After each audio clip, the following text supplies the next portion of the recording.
salve, meus caros! Mais uma aula. Essa aula agora, se na outra foi agitado, uma série de discussões, esta é a aula da contemplação. Mergulharemos na filosofia medieval. Cara, filosofia é uma coisa linda. A construção do pensamento como fundamento e organização de uma sociedade, infelizmente, foi abandonada dentro dos nossos parâmetros, dentro do nosso mundo hoje. E isso é um equívoco, porque, na verdade, todos os fundamentos, todas as práticas sociais que a gente se relaciona, bebem de maneira muito direta, de maneira muito clara, em um princípio filosófico. O grande problema foi que nós perdemos muitas vezes a capacidade de entender que os pensamentos, ou que o plano das ideias, que as conformações de ideal, elas estão dentro do nosso cotidiano. O nosso praticismo, aquela coisa da velha pergunta, para que serve? Pô, que coisa chata, para que serve? Para que serve você estar fazendo história? Tu já ouviu muito isso. O cara chega para você e diz assim, estou fazendo história. História? Para quê? Porque a gente imagina um mundo todo voltado para uma prática corriqueira, uma prática cotidiana, uma coisa em que tem que ter um fundamento a partir da minha necessidade de estabelecer. Vim, cheguei, cumpri, fui embora. A filosofia não bebe nessa lógica. A filosofia bebe necessariamente na ideia de refletir sobre os fundamentos, os aspectos, os pensamentos que compõem uma sociedade. Será que é possível a gente saber exatamente como funciona, como pensa uma sociedade? Não, infelizmente não. A gente não consegue uma profundidade suficiente para alcançar uma verdade e poder dizer o seguinte, olha, é a partir daqui que eu entendo a minha sociedade. Pois uma coisa eu garanto, que é a discussão desse conjunto de ideias que me dá a possibilidade de eu linearizar e entender os processos em torno disso. A aula de hoje é uma aula em que ela tem, o nome já é provocativo. Porque o nome é uma coisa que boa parte de vocês imagina que sabe de qual é salteado. Eu falo para vocês, vamos estudar os intelectuais na Idade Média. Você automaticamente desenhou na tua cabeça o sujeito, cabeça enterrada no livro, copiando, escrevendo. Você construiu automaticamente uma figura de intelectualidade que não necessariamente corresponde ao entorno, ao conjunto social que a gente pode ter naquele momento. Você construiu uma intelectualidade que, na prática, ela é muito voltada para um academicismo, para uma figura acadêmica tradicional, do que necessariamente para uma sociedade em construção, uma sociedade em discussão, um conjunto de práticas e necessidades sociais. E, nossa senhora, hoje é brabo, hein? É legal, fica tranquilo, fique em paz. Mas vamos comigo, senão não vai dar não. Bora! Intelectuais na Idade Média. O que a gente vai observar sobre essas figuras?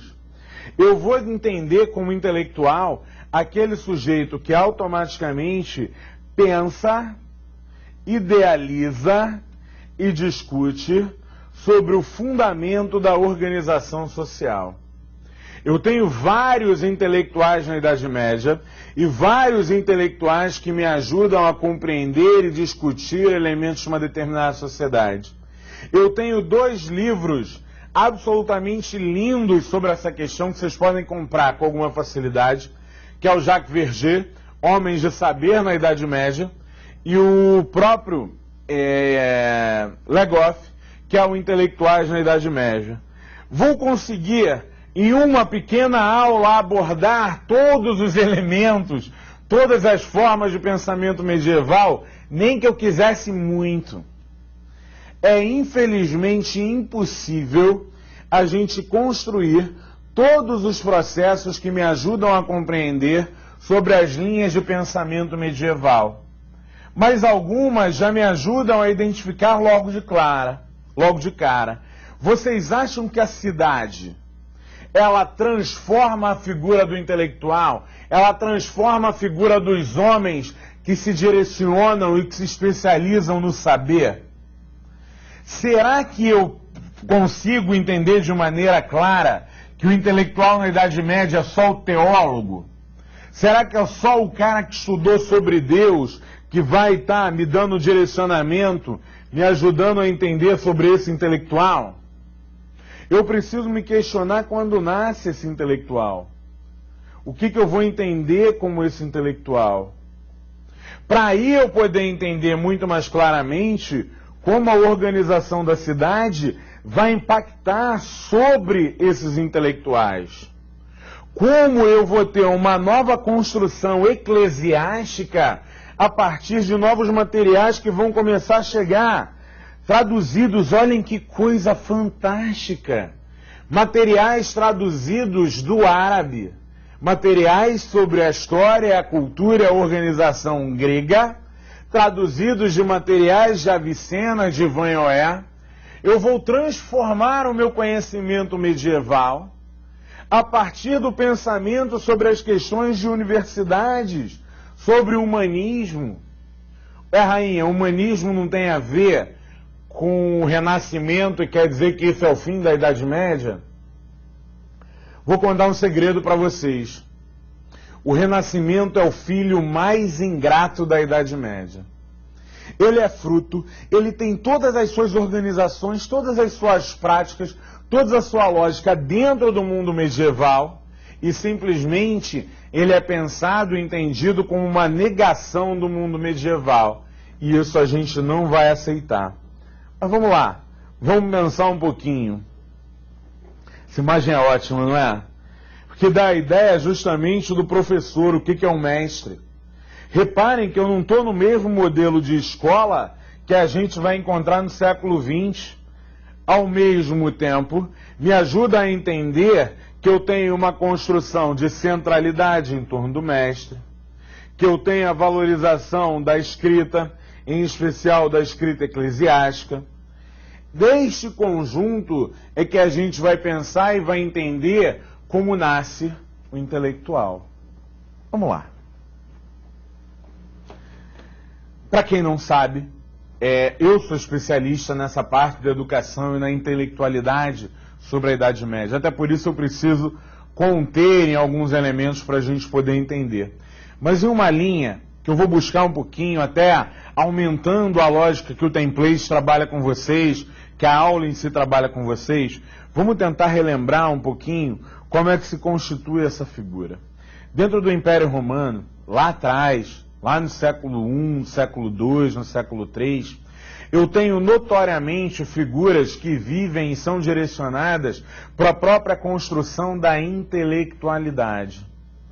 Figuras que são especializadas no educar, no preparar para a retórica, no formar os futuros cidadãos, os futuros, pensa cidadão no sentido da cidadania romana, o futuro que garante a própria organização do mundo romano.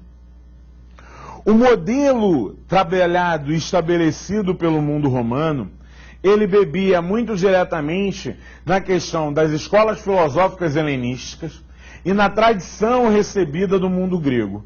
Em torno dessa tradição, você teve a constituição de grupos de homens que tinham a função de discutir, de debater, e a retórica era o elemento mais valorizado. Carlo Ginzburg, num livro chamado Histórica, Retórica e Prova, ele trabalha justamente o que a gente tem. A retórica entre os romanos é construído como algo positivo.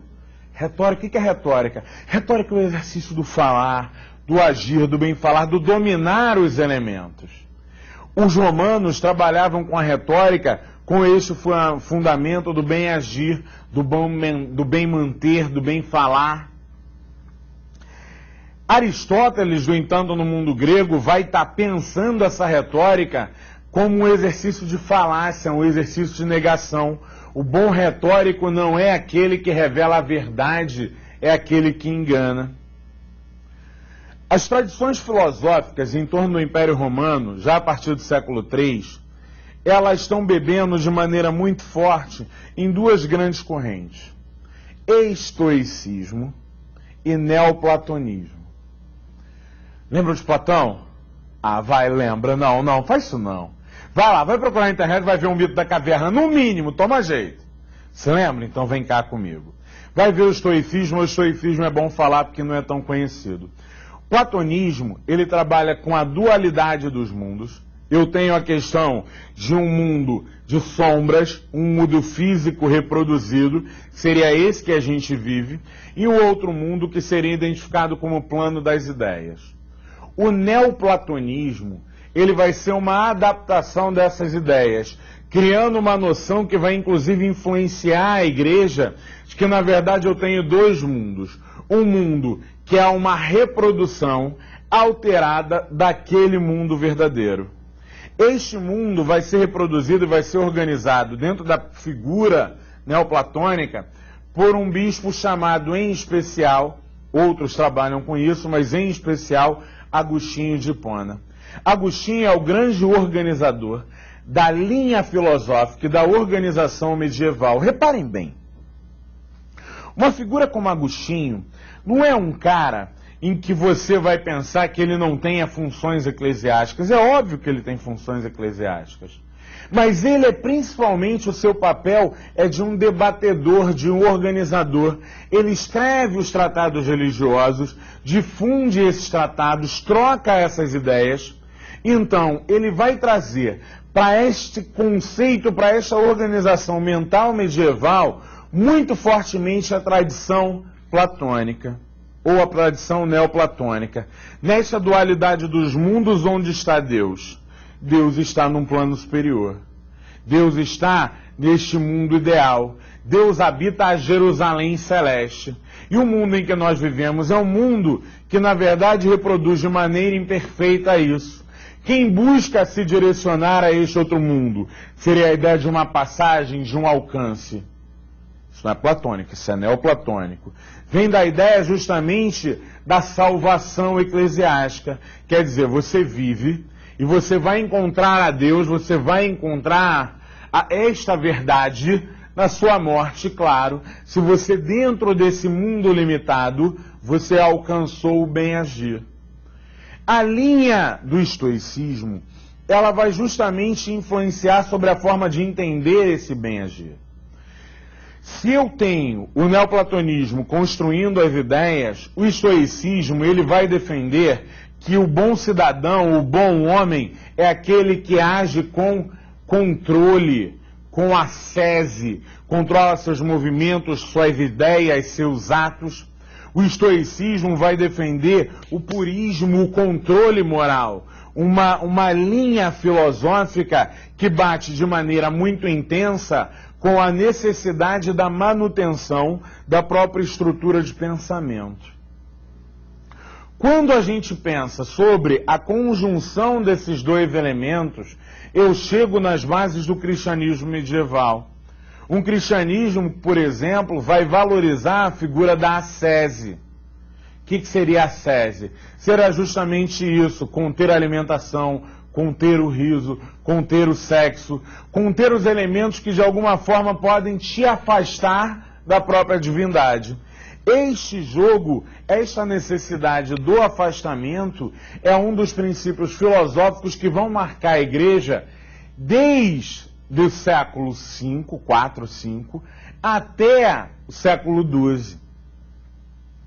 Boa parte dos intelectuais eclesiásticos, quando iam fazer suas discussões, iam construir, eles começavam a sua discussão valorizando, em primeiro lugar, a figura dessa tradição estabelecida. O ser intelectual não era necessariamente construir, conservar, organizar o novo. Ser intelectual necessariamente era dominar o que foi feito. Não tem um princípio em valorizar a figura do inovador ou do transformador, mas sim de valorizar aquilo que está feito, está estabelecido, está entendido dentro de uma determinada prática, dentro de uma determinada lógica social. Nesses espaços, ao longo desse período, nós não deixamos de ter escolas eclesiásticas.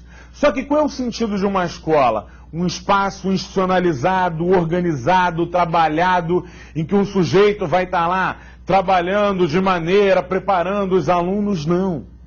O espaço eclesiástico é necessariamente um jogo entre a figura daquele interlocutor, que se torna o exemplo, se torna o mestre, e da base que o segue como discípulo. A conjunção desta relação mestre-discípulo vai ser uma das marcas da própria organização da igreja, que se legitima na base daquele que anteriormente constituiu e organizou os seus trabalhos. Caminhando sobre esse processo institucional, o que a gente vai ter ao longo dos séculos XI e XII? A gente vai ter uma transformação por conta da própria cidade, uma rediscussão sobre esses elementos. E eu acho que é isso que é o grande transformador. Lembra que eu falei na última aula que a cidade é o espaço da heresia, o espaço da discussão, o espaço da reorganização? Ao mesmo tempo, ela vai ser também o espaço do redirecionamento, da rediscussão. Porque o que acontece? O discurso eclesiástico, ele não é comprado de maneira plena. Pô, pensa hoje no mundo. Existe a religião, existe a cultura, a organização social e existe, paralelo a isso, as formas como você adapta a sua própria vida dentro daquele conjunto religioso, dentro da cultura.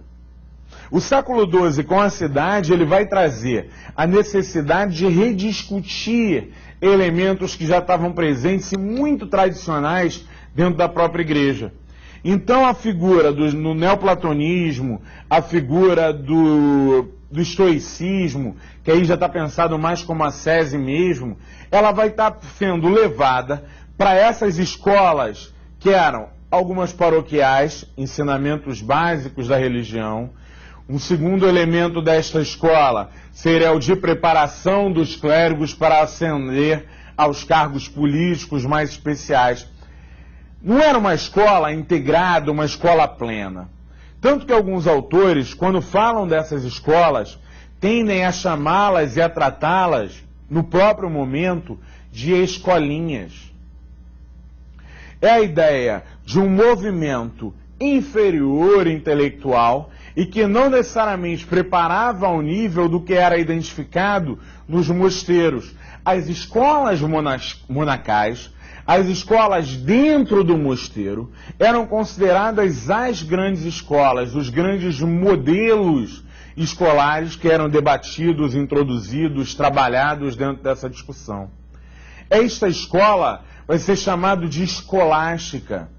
E é um movimento que até meados do século XI, ele não tem nenhum papel mais singular, a não ser o de uma manutenção, de uma discussão, de um espaço em que há uma certa discussão eclesiástica, mas ele não é central. As transformações desse intelectual, eu estou falando que eu estou saindo de um intelectual que durante 4 séculos teve diretamente relacionado à figura do mosteiro, ou, quando não estava na figura do mosteiro, eram figuras pontuais que discutiam e buscavam manter a própria organização, a própria ordem eclesiástica, para um contraponto em que a própria cidade me leva. Porque na própria cidade eu começo a ter mais interlocutores que não necessariamente estão próprios dentro das minhas ideias.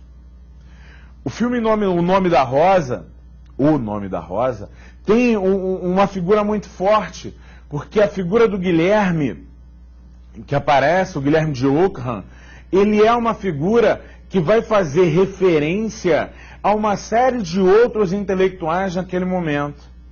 Porque a gente não pode imaginar que o mosteiro era um espaço em que não se produzia nada, pelo contrário. Você tem debates interessantes, estruturas complexas, só que a partir do século XII, a questão da própria educação e do próprio entendimento, ela começa a ganhar uma valorização e uma busca em que vários dos mosteiros começam a fazer processos de trancar, de fechar. O filme, por exemplo, demonstra o século XIV, mas de não permitir a saída e a circulação de materiais que pudessem, de alguma forma, aumentar ou serem permissivos no sentido dos espaços de contestação da igreja. Só que dentro da própria igreja, os séculos 12 e 13 vão aumentar os movimentos de rediscussão, reorganização, recompreensão da própria estrutura e do próprio entendimento. Vários filósofos, e aí Dan Scott, o Guilherme de Ockham, vários, que você vai ter, que começam a estar buscando, um deles, o maior, provavelmente, do período do século XIII, 12 para o 13, Bernardo de Claraval. Você começa a reconstituir esses espaços intelectuais e está transformando isso em ordem do dia, em foro de discussão. Dentro dessas disputas eu vou ter duas linhas monacais ganhando notoriedade, ganhando uma disputa, uma reorganização imensa, que são justamente a disputa entre os mosteiros de Cluny e a linha dos cistercienses. Enquanto a casa de Cister buscava uma reformulação, buscava uma readequação, buscavam repensar a figura do mosteiro, você vai ter, por exemplo, Cluny defendendo e baseando, representado pelo próprio Bernardo de Claraval, representando e buscando retomar as regras de Bento, lá de São Bento do século V, remarcar, endurecer os princípios, porque você está tendo uma permissividade cada vez maior. Então eu começo a ter, em torno do século XII, uma série de embates intelectuais que vão conformar e me ajudar a explicar a própria sociedade desse momento. Então o intelectual, ele como agente ativo, como aquele reconhecido dentro do espaço social, ele vai ganhar notoriedade nos séculos XII e XIII, mas não que ele não tivesse existido ao longo de toda a Idade Média. Se a gente entende esse fenômeno, fica muito mais fácil entender, por exemplo, o que seria a figura do professor, que seria dentro da cidade aquele sujeito que teve uma formação prévia, teve dentro desta estrutura, desta organização eclesiástica, que vai buscando institucionalizar os seus processos políticos e sociais, e esse sujeito pode dar aulas tanto de maneira particular, tanto pode entrar em estruturas e organizações, que no final da aula eu vou tratar mais, chamadas de universidades, que começam a... Isso tudo errado aí. Que começam a crescer de maneira singular dentro deste mundo medieval. Este processo vai estar diretamente ligado à valorização da própria escrita e do conhecimento da escrita que a cidade vai me dar. Porque se enquanto eu tive até o século XII, vamos lá, vamos jogar para um pouquinho antes, até o século X, momentos em que eu tenho uma valorização da intelectualidade, mas ela é principalmente eclesiástica, eu a partir do século XII, no século XIII, eu começo a ter as literaturas de corte, eu começo a ter mais gente letrada, mais gente buscando materiais, mais conjuntos tentando entender, tentando participar, tentando se fazer presente dessa lógica de intelectualidade. E aí, nesse processo, não tem jeito. Alguns inimigos vão surgir. Algumas tensões vão começar a fazer parte da sociedade. Um grupo que normalmente a gente imagina que não tem nada a ver com o intelectual, mas que é plenamente intelectualizado, é a figura do herético. Gente, o que é um sujeito herético? Porque se eu simplesmente não tenho um domínio, uma prática, não aceito a igreja, eu não vou ser entendido dentro da leitura clássica eclesiástica como herético, eu sou pagão. alguém que não reconheceu os elementos eclesiásticos. O herético é muito mais perigoso. O herético é o cara que não só conhece as escrituras, conhece o texto dos clérigos, como é alguém capaz de discuti-los, como é alguém capaz de dizer não estão corretos. Alguém capaz de dizer, essa igreja que quer enriquecer, que quer controlar os cargos, que vem se organizando, se institucionalizando, ela representa o mal. É ela que na prática diaboliza e enfraquece os preceitos máximos, como por exemplo, vão ficar marcados, vão ficar famosos, a questão de eu me conter, a questão de eu buscar o exemplo de Cristo, a questão de defender a pobreza para a igreja. Observem que os franciscanos não vão fugir disso. Eu vou ter Tomás de Celano e Boaventura em debates importantíssimos no momento de organização dos franciscanos pós a morte de Francisco, em que uma das questões que está em voga é justamente essa. Ok, nós faremos votos de pobreza, nós estaremos fora do século, não estaremos lutando em torno das práticas do século, mas se a ordem for pobre, ela é limitada. Se a ordem não tiver capacidade de agir, de transformar, de fazer, de reajustar, ela perde força. Quando a gente entende essa dinâmica, essa disputa, essa lógica social, aí a gente entende de maneira singular como se organizam, como se debatem, como estão estruturadas as bases da transformação intelectual que a gente vê presente nos séculos XII e XIII. O herético, ele é aquele que vai botar a igreja em vogue. E aí eu fiz questão. Indiquei para vocês um material que é clássico. Está lá indicado bonitinho, com várias heresias trabalhadas. Leiam. Eu vou perguntar na prova, explicite quais são as 4 principais acusações contra os cátaros. Trabalhe agora qual o fundamento da ordem de Pedro Valdo. Isto é menor, maior é o teu conhecimento, é a tua necessidade de entender a dinâmica dessa estrutura. A tua necessidade de entender que a organização social, ela apresenta, de um lado, conflitos, de outro lado, ela apresenta disputas óticas, organizações, releituras sociais, e que se esses 2 elementos aparecerem coadunando, aparecerem se ligando, aí fica muito mais fácil entender por que a igreja muitas vezes ela abraça uma ordem que pode ser herética, e em outro momento ela recusa, ela nega, ela vai transformar aquilo na pior coisa possível. Porque na verdade ela está demarcando os limites de onde ela pode e ela não pode ir. E aí eu estou falando do processo de institucionalização. Não falam mais de uma igreja buscando se organizar, mas pelo contrário, é uma organização que ganhou tal força no seu conjunto que começa a ter uma série de embates, de conflitos fortes dentro dessa estrutura.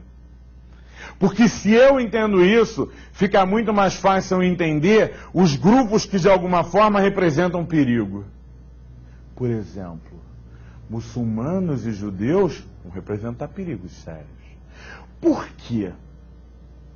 Observem bem, os judeus na sua organização e na base do seu próprio modelo político sempre mantiveram a educação como preceito, como elemento fundamental da sua estrutura. Se eu entendo a organização dos judeus como base, como fundamento dessa sociedade, eu consigo entender a presença e a disputa dos judeus sempre como um inimigo muito sério. Eu não falo de um inimigo desorganizado, não.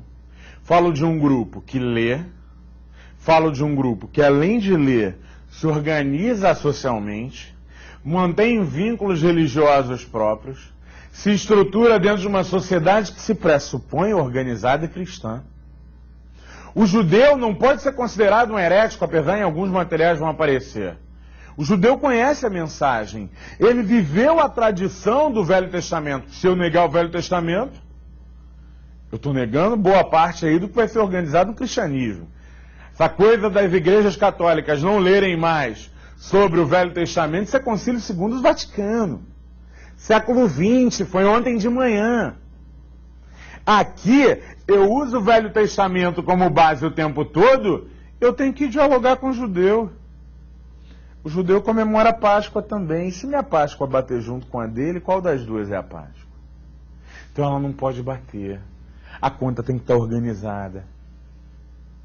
Quando eu estou construindo a ideia de inimigos, eu preciso estar entendendo a figura de como a igreja vai direcionar contra o herético. Ela não pode estar mandando só seus bispos ou baixa religião. Ela precisa levar a intelectualidade.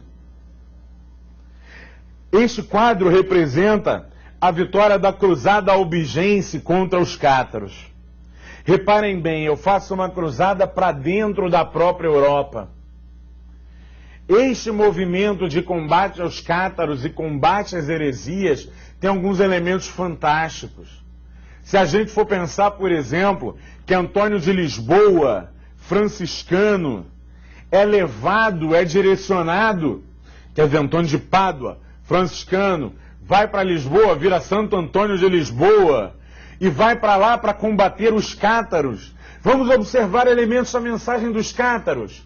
Vida ascética, voto de pobreza, abraço dos marginais.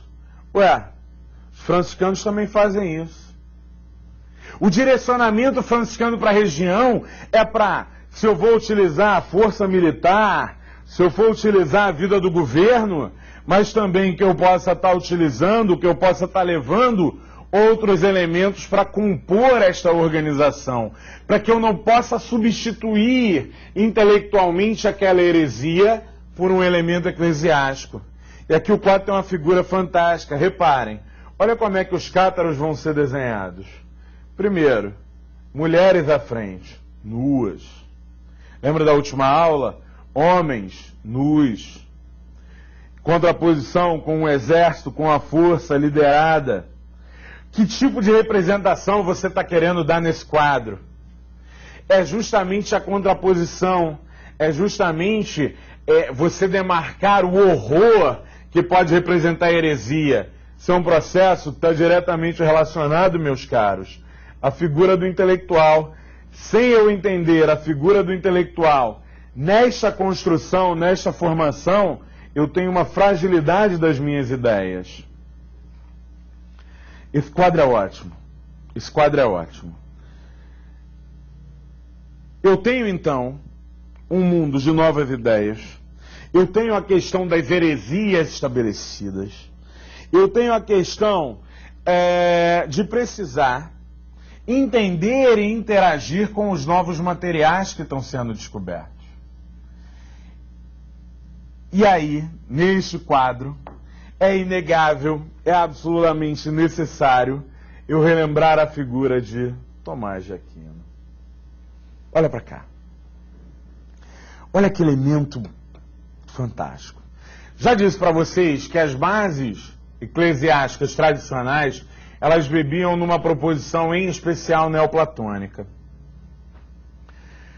Com a interação e com o início do processo da Reconquista, quer dizer, reinos cristãos do norte da Espanha, pressionando e entrando e conquistando espaços de uma então Espanha muçulmana, alguns materiais, porque os grupos, imaginem bem, eu faço a Reconquista, às vezes a gente imagina que vão matar os muçulmanos todos ou vai todo mundo fugir. Eles vão continuar, assim como tinha cristãos dentro do mundo muçulmano, eles vão continuar interagindo, a expulsão é posterior, por um outro problema, 1499. Aqui, século XIII, eu estou falando da possibilidade da abertura de um diálogo que é inteiramente diferente. É um diálogo que vai começar a apresentar algumas características de estar buscando antigos materiais da Grécia. vão buscar em especial as leituras de Aristóteles. Aristóteles vai, dentro da sua filosofia, dizer que o nosso mundo não é dualista, que o nosso mundo não é dividido. Na verdade, os materiais eles podem ser classificados dentro da sua leitura e dentro da sua organização. Exemplo, o que é isto? Uma caneta? Um objeto eletrônico? Depende de como você vai pensar. Se eu for em essência, eu vou chegar a derivados de petróleo, derivados de silício, alguns outros elementos que eu não vou saber precisar agora, tinta. Se eu for ao limite, se eu for à essência, todos os materiais, de alguma forma, eles vão ganhando representações e renomear sociais. Mas que, na sua essência, algo maior, um elemento central acaba existindo. Nesse princípio, Tomás de Aquino, vai levar, claro, é muito mais complexo que isso, mas é só para ajudar a entender, vai levar a esta proposta aristotélica a questão da asserção razão para forma de alcançar a Deus. Como é que eu chego à essência deste material? É por uma observação intelectual e pela releitura do fundamento daquele material. Eu só consigo chamar isso de aliança se eu entender que este pequeno objeto de ouro, se não me enganaram de ouro, é, na verdade, na sua essência, algo anterior do que a própria aliança. Como é que eu chego a este elemento? Pela minha asserção, em especial pela razão. A essência das coisas, o fundamento, é alcançado pela razão. Nesse sentido, se existe um Deus e o Deus está na sociedade, o Deus, de alguma forma, é a essência de todas as coisas. Se Deus é a essência de todas as coisas, Deus não está fora interagindo comigo. Deus, na verdade, por um processo de asserção razão, Deus está em mim. Se Deus está em mim, é a faculdade, é esse sopro, é esta parte de Deus em mim, que me garante seguir e dar todas as minhas demais representações sociais. A minha razão, ela é fomentada pela própria presença de Deus, que é a minha essência. Nesse sentido, eu tenho uma quebra, uma ruptura dentro de uma leitura muito direcionada à questão mais genérica ou à questão do dualismo neoplatônico. Porque, por exemplo, se eu proponho isso, onde está Deus?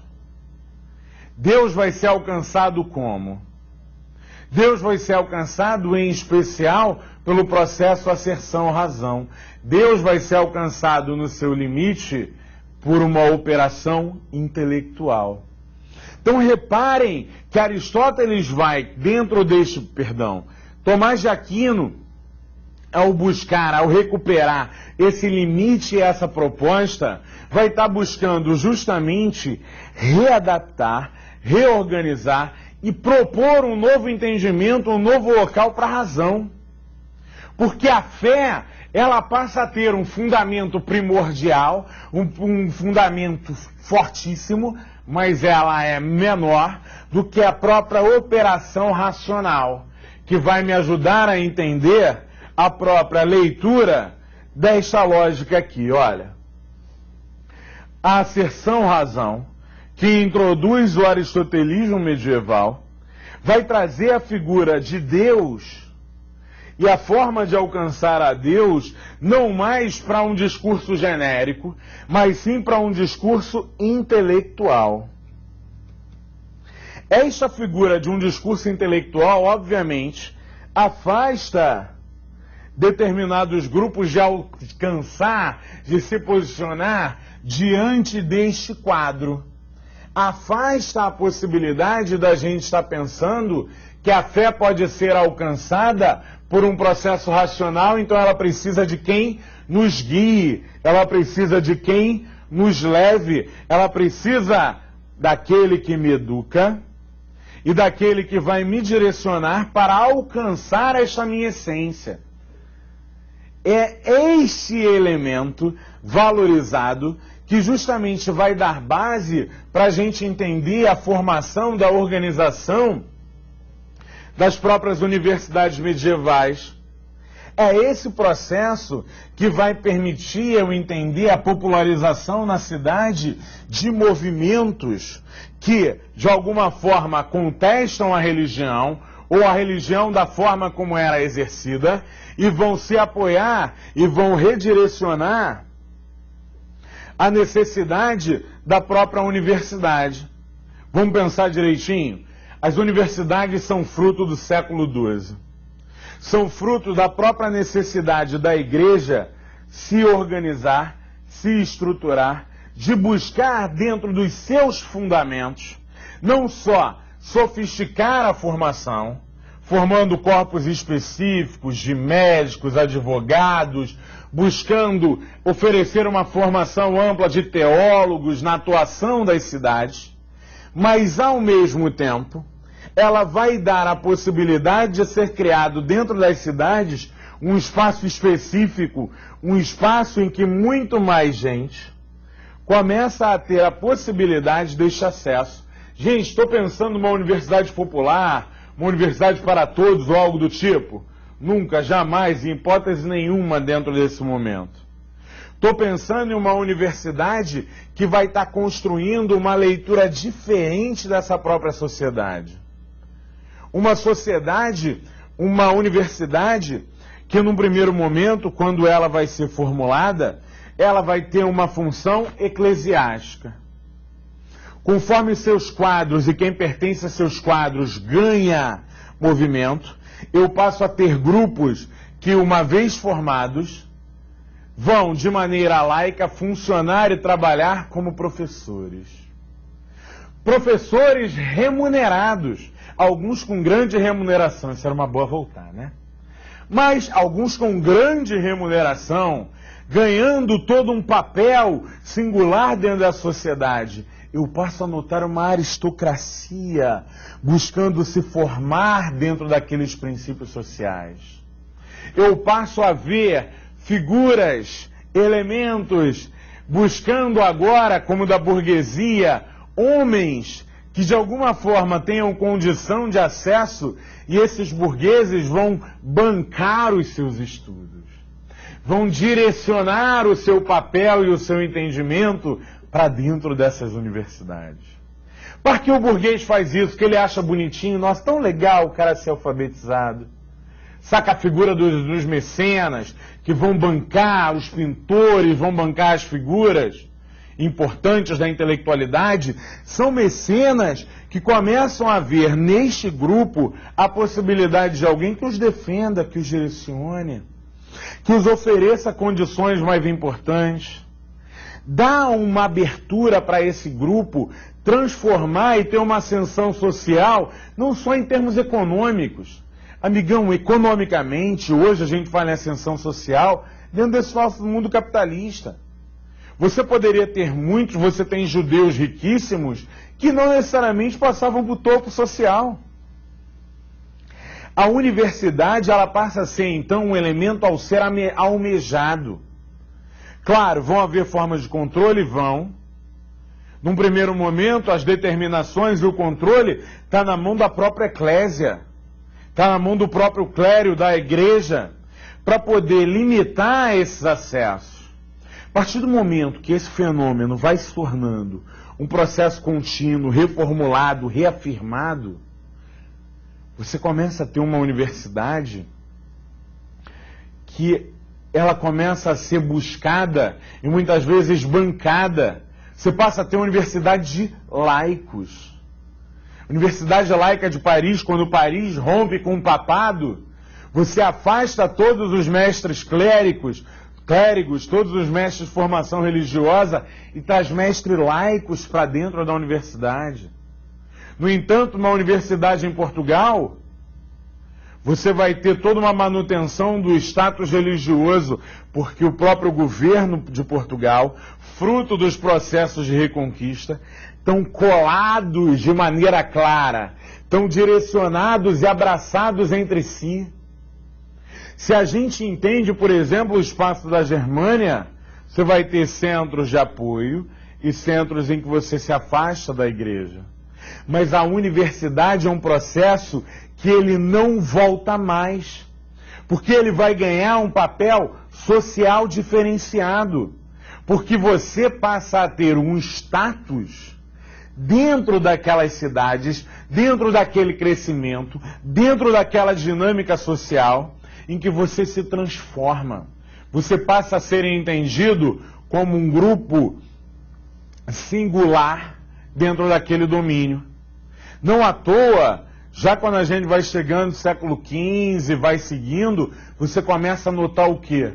Agora são os próprios burgueses que vão buscando e lutando para entrarem nas cadeiras eclesiásticas. É a ideia da manutenção e da estrutura do poder. Quando a intelectualidade ela estava em segundo plano, não me interessa, não quero saber disso. Quando a intelectualidade, fruto da própria questão da cidade, da própria reorganização, do próprio papel do intelectual, ela ganha uma função específica, aí, meu caro, a gente tem uma transformação dos fundamentos e das lógicas sociais aqui empreendidas. Logo, quando eu vou observar, por exemplo, o divórcio entre fé e razão, ele é fruto dos debates que eu já tive dentro das universidades. E eu vou ter, de um lado, aqueles que vão defender que a operação racional me afasta de Deus. Deus não é algo que se pensa, é algo que se sente. Eu vou passar a ter um movimento anti-intelectual que vai marcar cada vez mais a necessidade, conter os livros, conter a multiplicidade da educação, conter aquilo que pode enfraquecer o que o homem tem de mais belo. E aí eu desvalorizo a proposta de Tomás de Aquino. Não, Senhor, não é pela razão que eu chego a Deus. Deus é algo que se sente. Deus é algo que se expressa em você. Em contraposição, eu vou ter esses dois grupos. De um lado, uma linha humanística cada vez mais ligada aos clérigos. Do outro lado, uma igreja intelectual, mas que vai utilizar esta intelectualidade no sentido de negar os processos de valorização da razão. As universidades, elas vão se manter nesse meio. As suas disciplinas, por exemplo, se num primeiro momento vão beber na tradição eclesiástica, elas cada vez mais vão ter funções e leituras e papéis ligados e pensados à própria organização laica. Este fundamento é o ponto primordial. Pô, Rainha, falou tão rapidinho de universidade, cara, se deixar, eu vou falar umas 3h30. Mas não tem jeito, tem que ler. Então lê, tem material indicado na biblioteca da disciplina, tem material muito bom se você quiser comprar por aí. Eu adoro Jacques Verger, Homem Saber na Idade Média. Dá uma lida, dá uma buscada. O crescimento, caras, aqui eu dou o ferramental básico. O app é de vocês. Nada de parar, nada de diminuir. Já iniciamos o processo, agora vamos que vamos. Ser o melhor o possível. Não aceitem menos que isso. Aula que vem, eu e Dom Alex estaremos aqui para conversar um pouquinho sobre as noções de crise da Idade Média. Muito obrigado, até a próxima.